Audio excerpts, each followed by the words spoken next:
Hey guys, Jason from Envyous Customs here. Today I'm going to be demonstrating how to install the ELM327 kit. So first off, what you need to do is plug in the USB or CD supplied with the kit, and you'll be able to see these 4 files here. What you need to do first is open up this installation guide. Just double click to open, then open up. Let me just open up to the screen. And you'll have a guide. It will show you a quick detail of what you need to do and how to do it. Also indicates to watch this video, so I'll be following this guide of how to actually install the kit. So I'm just going to minimize this now. So what you need to do first is open up the drivers. So the drivers is what tells Windows how to install the cable and use the cable. So before you plug in the cable, you must install this. So I'm just going to go ahead and double click, click yes. We'll then see this screen, and I'm just going to click extract. Just follow the prompts, and it will keep opening up a new screen.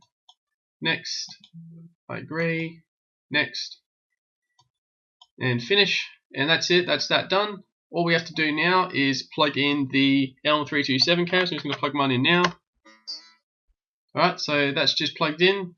Because I'm running a solid state drive, mine always installs instantly. Normally you'll see a little box pop up indicating it's installing. So I'm just going to go ahead and show you how to confirm if it's installed. So you need to open up Device Manager. So on Windows 10 you just type in device, it comes up here, Device Manager. Click on that. And it will open up a new screen, as we can see here. So don't worry about this, it all looks a bit technical, but what we want to look for is this here. It says ports. So the cable installs to a comm port, so you need to know that for when using the software. Normally when the install screen pops up for Windows, it will say which port it is, but this is the way you can double check in Device Manager. So mine says USB serial port on COM 181. Yours might say COM 3, COM 9, COM 20, it doesn't matter. You just need to make sure you know what number it is. We can confirm it's definitely that in case you have multiple. But if I unplug my cable, it will now disappear. I'll have no COM ports available now. So it's not even available there. If I plug back in, we'll see that it pops back up now. So go back to it.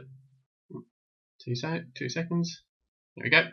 And go back to it. We can see COM 181. So sometimes you might have more. You might have a few that are Bluetooth or other devices connected. So that's why it's important to know, since you need to know which COM port it is to be able to use the software. Alright, next. We can now close that. We're done with that.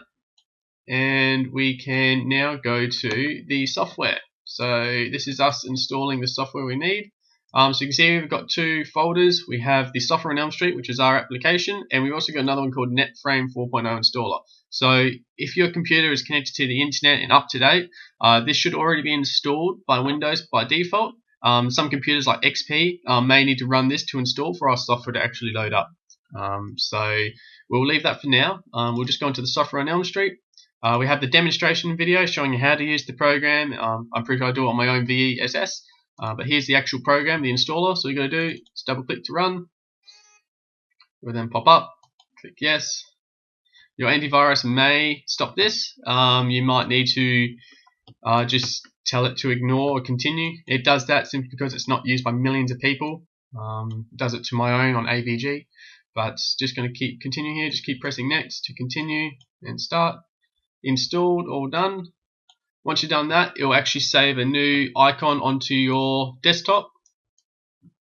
And so I'm just dragging mine across, and so you can see here. And then to start the program, all you're going to do is double click to run, enter in your name and your license details, which would have been emailed through to you, and away you go. Right, thanks for watching. If you have any questions, please comment below or send us an email, and we'll get back to you as soon as possible. See you guys.